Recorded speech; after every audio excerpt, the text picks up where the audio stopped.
Hello बच्चों, आप सभी का वाई के मेडिकल क्लासेज में एक बार फिर से स्वागत है। मैं आपका वाई के सर आप सभी का वाई के मेडिकल क्लासेज में फिर से स्वागत करता हूं। आशा करूंगा आप सभी अच्छे होंगे। एनाटॉमी एंड फिजियोलॉजी के लिए वाई के मेडिकल क्लासेज एक बार फिर से आपके साथ लेकर आई है। एनाटॉमी और फिजियोलॉजी का एक बेहद ही इंटरेस्टिंग और प्यारा टॉपिक, बहुत ही प्यारा system, skeleton system. Skeleton system DRT के लिए, बीपीटी के लिए, डीएमएलटी, ओटी, ईसीजी, ऑप्थेल्मिक और नर्सिंग के लिए इतना शानदार टॉपिक है। आपके आरयूएचएस, आरपीएमसी, आईएनसी, आरएनसी, इसमें बहुत ज्यादा क्वेश्चंस आपके स्केलेटन सिस्टम से पुट अप होते हैं। तो स्केलेटन सिस्टम की शुरुआत करते हुए आप सभी कॉपी और पेन निकाल लीजिएगा और मेरे साथ बेहद ही प्यारे तरीके से स्केलेटन सिस्टम की शुरुआत कीजिएगा। तो शुरुआत करते हैं स्केलेटन सिस्टम। तो देखिए, सबसे पहले बात करता हूं स्केलेटन सिस्टम के इंट्रोडक्शन की। इंट्रोडक्शन क्या होता है? अगर मैं ये कहना चाहूं कि स्केलेटन सिस्टम कहते किसे हैं, हिंदी में अगर बात करता हूं तो स्केलेटन सिस्टम का मतलब होता है कंकाल तंत्र। देखिए, अगर मैं बात करता हूं कि study of the skeleton system is also known as osteology. मतलब स्केलेटन सिस्टम का अध्ययन करना ही क्या कहलाता है? आपका ऑस्टियोलॉजी कहलाता है। देखिए, ऑस्टियोलॉजी का मीन क्या होता है? ऑस्टियोलॉजी का मीन होता है जब आप स्केलेटन सिस्टम के बारे में जानते हैं, उसके स्ट्रक्चर्स के बारे में जानते हैं, उसके फंक्शंस के बारे में जानते हैं। मतलब एक ऐसी साइंस जो आपके functions of the skeleton system और structure of the skeleton system से डील करती है, उसे अपन ने नाम दिया ऑस्टियोलॉजी। देखिए बच्चों, अगर मैं ऑस्टियोलॉजी की बात करता हूं, ऑस्टियोलॉजी में दो वर्ड निकल के आते हैं। Number one osteo, number second logy. आप सभी को मैंने बता रखा है कि लॉजी का जहां मतलब आ जाए तो इसका मतलब होता है स्टडी, और ऑस्टियो का मीन होता है बोन्स। मतलब बोन्स का अध्ययन करना ही क्या कहलाएगा? आपका ऑस्टियोलॉजी कहलाएगा। सीधी और सिंपल सी बातें। अगर मैं स्केलेटन सिस्टम की बात करता हूं तो स्केलेटन सिस्टम आपके कई पार्ट्स से मिलकर बनता है। उन पार्ट्स के अंदर मैं बात कर सकता हूं आपके बोन्स की, उनके अंदर मैं बात कर सकता हूं आपके कार्टिलेज की, उनके अंदर मैं बात कर सकता हूं आपके टेंडन्स की, उनके अंदर मैं बात कर सकता हूं आपके लिगामेंट्स की, और उसके अंदर मैं बात कर सकता हूं आपके मसल्स की। इसीलिए आपके मसल्स को भी स्केलेटन सिस्टम में इंक्लूड किया जाता है और इसी के नाम से आपका जाना जाएगा musculo skeleton system. Musculo skeleton system का मतलब होता है जहां आप स्केलेटन, मतलब आप बोन्स की बात करोगे, आप कार्टिलेज की बात करोगे, आप टेंडन्स की बात करोगे, आप लिगामेंट्स की बात करोगे, और इन विच आप यहां पर मसल्स की बात करते हैं, मतलब मांसपेशियों की बात करते हैं, पेशियों की बात करते हैं। तो इन्हीं सबको इंक्लूड करके आप मस्क्यूलो स्केलेटन सिस्टम के नाम से इसको जानते हैं। बेहद इंटरेस्टिंग टॉपिक है, बेहद ही शानदार चैप्टर है एनाटॉमी एंड फिजियोलॉजी का। तो देखिए, यहां पर दो वर्ड निकल के आए, तो मसल्स, एक बोन्स। अब मैं बात क्या करना चाहता हूं कि मस्क्यूलो स्केलेटन सिस्टम उसे कहेंगे जहां आप बोन्स की भी बात करेंगे और जहां आप मसल्स की भी बात करेंगे, उसे मस्क्यूलो स्केलेटन सिस्टम का नाम दिया। इसी के साथ साथ कुछ टर्मिनोलॉजी है, उसको ध्यान से देखिएगा। मैं ये कहना चाहूंगा कि जब आपकी बोन, मान के चलिएगा कि कोई भी आपकी, मान लीजिएगा ये आपकी कोई बोन है, जब ये बोन किसी अनोदर बोन से आर्टिकुलेट करती है, अनोदर बोन से क्या करेगी? आर्टिकुलेट करती है। तो बोन जब दूसरी बोन से आर्टिकुलेट करेगी तो वो किसी लिगामेंट के थ्रू आर्टिकुलेट करती है। याद रखिएगा, जब बोन किसी दूसरी बोन से आर्टिकुलेट करती है तो वो आपके लिगामेंट के थ्रू आर्टिकुलेट करती है। लेकिन जब मैं ये कहूं कि जब आप बोन आपकी मसल्स के थ्रू आर्टिकुलेट करती है, उसे मैं टेंडन्स का नाम दूंगा। बच्चों ध्यान से समझिएगा इस बात को कि जब आपकी बोन्स किसी दूसरी बोन से आर्टिकुलेट करेगी तो वो आपके लिगामेंट के थ्रू आर्टिकुलेट करती है, लेकिन जब आपकी कोई बोन किसी मसल, किसी मांसपेशियों से आर्टिकुलेट करती है तो वो आपके टेंडन का निर्माण करने का काम करती है। इस बात को बड़े गौर से समझिएगा। इसी के साथ साथ अगर मैं आगे चलता हुआ बात करता हूं स्केलेटन सिस्टम की, तो स्केलेटन सिस्टम में आपके बोन्स इंक्लूड है, कार्टिलेज इंक्लूड है। स्पेशली बोन और कार्टिलेज की अगर मैं बात करता हूं, आपने इरेजर देखा होगा, मतलब आपने रबर देखा होगा जिससे अपन मिटाने का काम करते हैं कोई गलत चीजों को।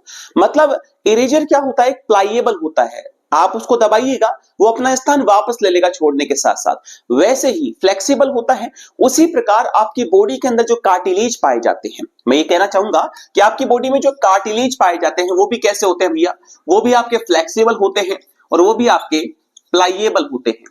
क्या होते हैं? प्लाइएबल होते हैं। मतलब दबाने पर वापस अपना स्थान ले लेंगे छोड़ते ही, और उनको मोड़ने पर टूटते नहीं है, क्योंकि वो सॉलिड नहीं होते, वो फ्लेक्सिबल होते हैं, प्लाइएबल होते हैं। लेकिन अगर मैं बोन्स की बात करता हूं, बोन्स आपकी स्ट्रॉन्गेस्ट होती है और आपकी हार्ड होती है। ये प्रोटेक्शन का काम करती है आपकी बॉडी के लिए।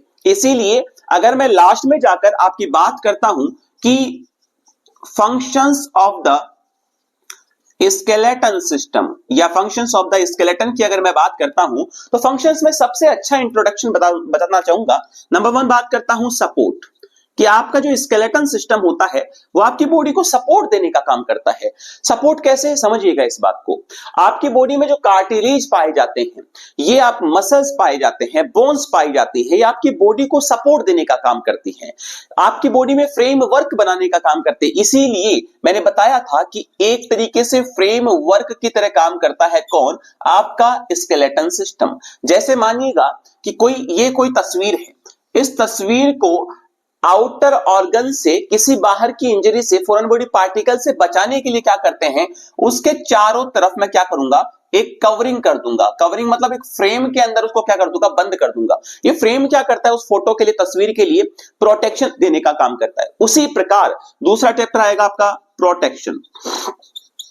आपकी बॉडी की जो इंटरनल ऑर्गन्स होते हैं, फॉर एग्जांपल लंग्स की बात कर लूंगा, आपके डायफ्राम की बात कर लूंगा, आपके हार्ट की बात कर लूंगा, आपके ब्रेन की बात कर लूंगा, ऐसे कई सारे इंटरनल जो ऑर्गन्स होते हैं, वाइटल ऑर्गन्स होते हैं, उनको आपकी जो बोन्स होती हैं, आपकी जो कार्टिलेज होते हैं, आपका जो स्केलेटन होता है, वो प्रोटेक्शन देने का काम करता है। तो ये प्रोटेक्टिव लेयर बनाने का काम करता है। फॉर एग्जांपल समझिएगा, जैसे मैं ब्रेन की बात कर लेता हूं, ब्रेन मतलब मस्तिष्क की बात कर लेता हूं, तो मस्तिष्क के चारों तरफ एक कवरिंग होती है आपके बोन्स की, सॉलिड पार्टिकल्स की, हार्ड पार्टिकल्स की, स्ट्रॉन्ग पार्टिकल्स की, मतलब बोन्स की, अस्थियों की कवरिंग होती है, जो कि क्या बनाती है, आपका क्रेनियम बनाने का काम करती है, या क्रेनियल केविटी बनाने का काम करती है, जहां से आपका मस्तिष्क प्रोटेक्टेड रहता है। सीधी और सिंपल सी बातें, आपके ब्रेन को, आपके इंटरनल ऑर्गन्स को जो प्रोटेक्शन देने का काम करेगा, वो भी आपका कौन होगा, स्केलेटन होगा।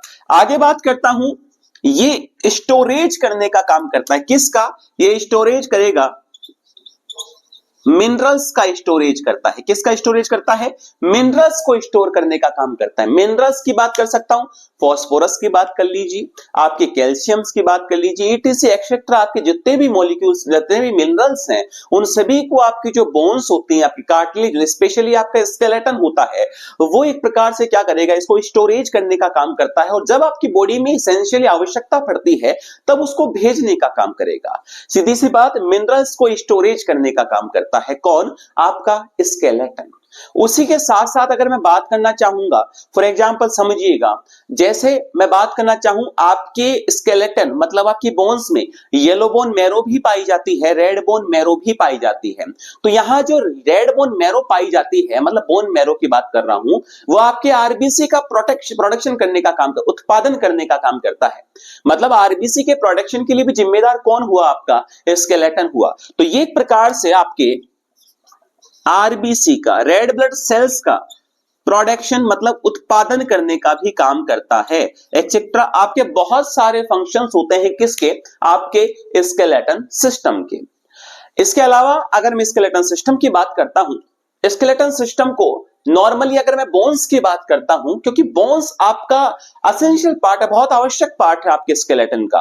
बोन्स के बिना आपका स्केलेटन संभव नहीं है।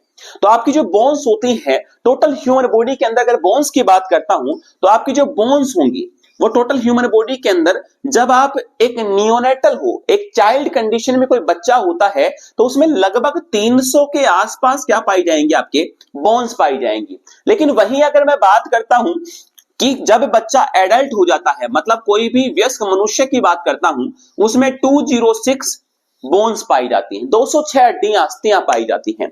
क्योंकि जो 300 हड्डियां थी धीरे धीरे उनका फ्यूजन होता है और फ्यूजन होने के साथ साथ वो 300 में कन्वर्ट हो जाती हैं। तो एक बात समझिएगा और याद रखिएगा कि आपके 300 से 206 हड्डियां, इसका मतलब हुआ कि 300 से 206 हड्डियां जब चेंज होती हैं तो वो विलुप्त नहीं होती है, वो डैमेज नहीं होती है, उनका सिर्फ और सिर्फ फ्यूजन होता है।